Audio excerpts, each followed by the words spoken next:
Andrew Urquhart with you back on normal time. It's been a funny old week, actually, with one thing and another. The fundraising drive, the Rhema appeal, and hey, a big thanks to everybody who got on board. 0508 003 003. Of course, the number of people were phoning, but we've turned that off now. So if you want to make a donation, you just go to rhema.co.nz. But you don't have to.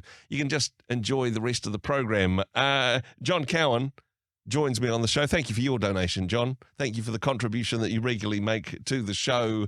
Always appreciated, and nice to have you on the program once again. Yes, I hope my presence on your program doesn't cause people to cancel their donations. But congratulations on doing so well last week. You are most welcome, and I'm wanting to be a bit obsequious in my welcoming today, because that is the topic that we're talking about, making sure that that I suppose we express hospitality and welcome, or manaakitanga if you prefer. This is, I suppose, not a lost art, but particularly in this post-COVID world in which we live in, perhaps we're not as good as it as we used to be. We've got a little bit to, oh no, I'll stay in my castle and you stay in yours kind of vibe. Yeah. You know what I mean? I mean, I'm old enough to be able to claim that privilege of being able to go, I can remember when things used to be so much better in the olden days, which I don't usually go down that route too often, because I actually think in many ways the world is better. I'm a bit of an optimist there, but Good.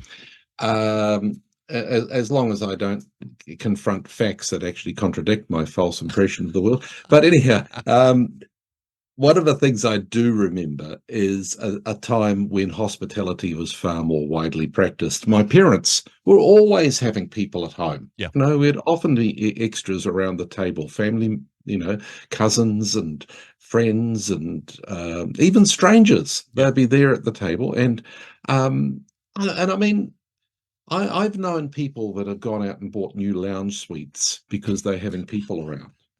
My parents, our house was far from flash. Yeah.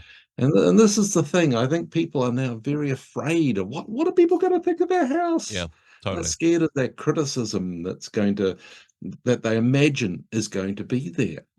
And it's just not so much the norm now that people have people in their homes. I know this to be a fact, that people will spend so much on getting their house looking nice, and then never even have anybody come in to see it. I mean, that's one of my big obstacles. We can't have people over because then I'll need to tidy up. Yeah. So, I've been thinking, why is this? And I think cooking and home decor programs on TV, incredibly popular, but I think that they are creating a perception of what the standard of hospitality is these days. Gosh. It's just unrealistic. I can remember a program that I actually used to really enjoy watching, where you'd have a group of people and they'd go around each other's homes. Oh, I love that show. And cook a meal. Do you remember what it was called? Come Dine With Me. And the English version of it is so much better. Come Dine With Me, and there's this guy with a delightful ministry gift of sarcasm that does narration. That's right. Yeah, very much connected with him, kindred spirit. Very, very witty and fun watching it. But then, they'd have a meal together, and then in the car afterwards, they'd hold up a placard with how many points they were awarding, and they'd be critical of anything that they could be critical of, and very entertaining. But, oh man, it does create the sense of, am I going to be judged when people come into my house? Exactly. And so maybe these shows have raised the perceived standard of acceptable hospitality, and so maybe that's putting the brake on. But another handbrake is, and I've read this is a real one, is that people are scared of, what will people think of my children's behavior? Oh. We tend to have this sort of fairly pessimistic view that our children are monsters, and maybe they're not ideal, but they share our DNA. So what chance do we have, right? Yeah, I mean, that people will judge me for being a terrible parent. Oh dear. And when I went online to see, why is hospitality declining, and they mentioned increasing fear of what people, fear for safety. I don't think that's a real reason. Yeah, I think it's actually just people are too busy. I admit my old-fashioned ideas of hospitality were formed when stay-at-home mums were more the norm, and they could prepare the meal and tidy up and everything. And it's much more likely now that both parents are racing around and very busy schedules, and you get home, you just want to eat something easy and collapse in the sofa in front of Netflix. Yeah. You don't have the time or energy to get the house ready and prepare a meal and things. So maybe that's it. And there's also more alternatives, Yeah. cafes and restaurants and rendezvous there, and that's going to be a very good alternative. So People won't judge your lounge suite or your children, particularly if you leave them with a babysitter, right? no, that's right. You can just both, you know, collaborate on being critical of the cafe or restaurant.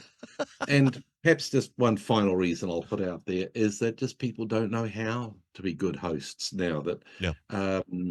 hospitality happens so rarely that people aren't familiar with what are the hosting norms. Yeah. And as the practice has declined, people haven't got the experience to comfortably welcome guests into their home for a meal. It feels unfamiliar and daunting. Yeah. But now I'm going to swing around and say, could I urge you to do it? Mm. I reckon it's just something that blossoms friendship so much more when you have people into your home. Opening your home up is like opening your arms up. Yeah. Yes, it makes you vulnerable, but it is far more likely to create a depth of relationship and intimacy with friends, colleagues, workmates. They're going to remember your welcome far more than they're going to remember that your lino needs replacing. That they're going to remember the mealtime laughter far more than the fact that your veggies were a little bit oversalted or overcooked or Yeah. something. They're more likely to notice the nice things about your children, and I can imagine that there are some lovely nice things about your children. They're Mm. going to notice that far more than they're going to notice a few toys scattered around the lounge. And For the nobody's holding up numbers at the end of the night rating you out of 10. Well, hopefully not.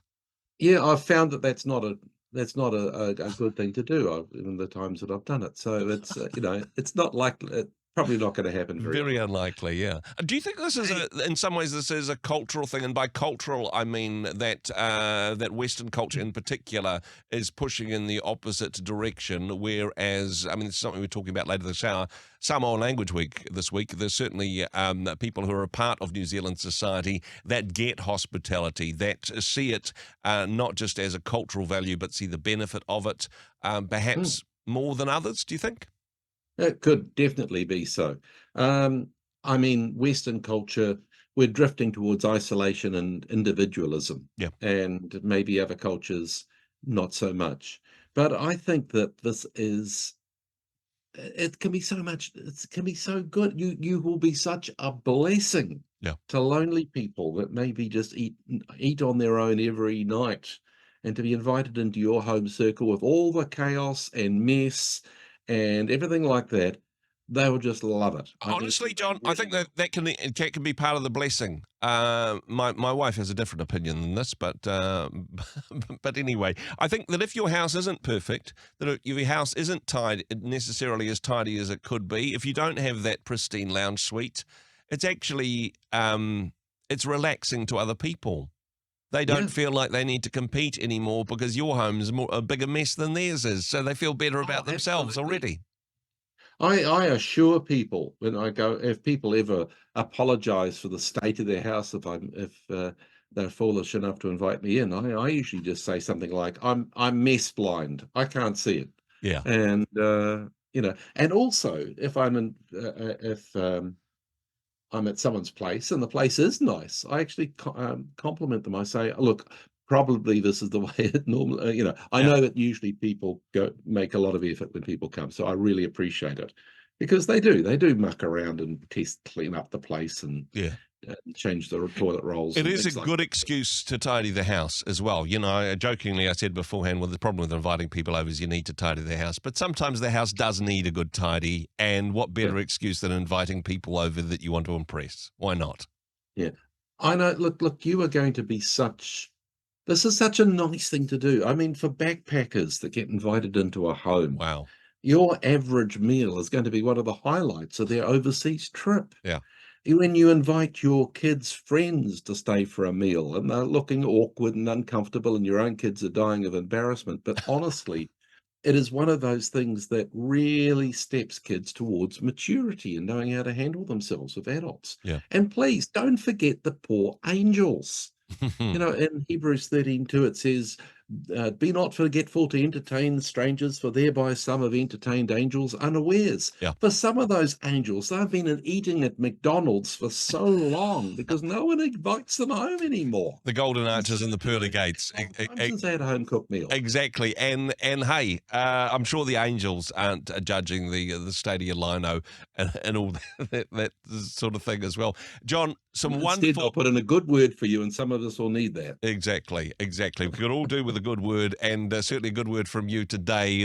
I suppose the challenge to being more hospitable and inviting people into our homes. Come dine with me, says John.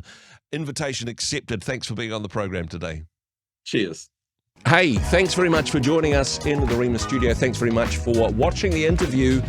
It's kind of nice to have an audience, actually. And if you did like what you watched, then do give us a like, do give us the thumbs up. And if you'd like to see more interviews like that one, or perhaps even better, subscribe and those interviews will come straight to you. Don't forget to turn on your notifications, and we'll see you in the next one. Cheers.